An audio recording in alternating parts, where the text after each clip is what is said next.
Europe 1. Le grand direct des médias avec Thomas Joubert. Et maintenant, c'est l'heure du décryptage de notre expert Jérôme Ivanichenko. On a appris hier que Nicolas Dupont-Aignan, candidat à l'élection présidentielle, ne participerait pas au débat organisé lundi soir sur TF1 comme il le réclamait. Oui, non, vous n'irez pas chez TF1, c'est pas moi qui le dis, c'est le Conseil d'État. Hier, le juge des référés a rejeté le recours déposé par le leader de Debout la France.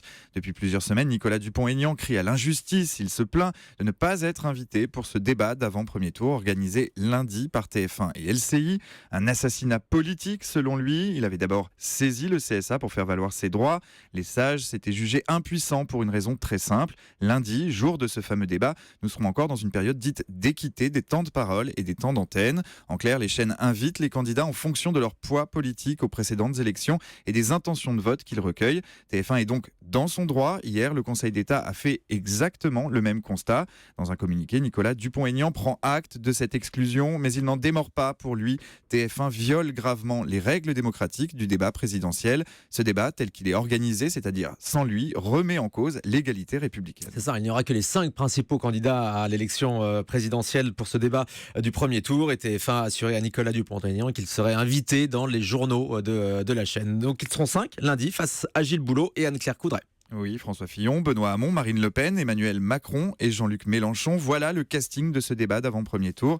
Une initiative inédite dans l'histoire de la télévision. Un casting resserré par souci de lisibilité dans le but de rendre le débat le plus audible possible. Un débat découpé en 3 chapitres. Sujets de société, questions économiques et enjeux internationaux. Sur la forme, les candidats seront disposés en arc de cercle dans le studio. Derrière eux, un public de 420 personnes, des soutiens de chaque candidat, mais aussi des collaborateurs du groupe TF1. Le but, c'est d'obtenir une neutralité absolue du public sur le plateau, d'éviter des spectateurs qui pourraient se transformer en militants pendant le direct. Et puis pour les autres, pour les candidats qualifiés dans la course à l'Elysée, mais exclus de ce grand débat, il y aura tout de même une solution de repli. Un peu plus tôt dans la soirée, à partir de 19h30, ce sera sur Internet, sur Explicit, ce média lancé au mois de janvier par d'anciens journalistes d'ITélé. Une contre-soirée baptisée L'autre débat est diffusée sur Facebook Live. Une confrontation interactive, puisque les questions seront posées par les internautes. Plusieurs petits candidats ont déjà confirmé leur présence. Nathalie Arthaud et Jacques Cheminade seront là. Philippe Poutou aussi, s'il parvient à décrocher ses 500 parrainages. Il a jusqu'à ce soir 18h pour déposer ses soutiens au Conseil constitutionnel.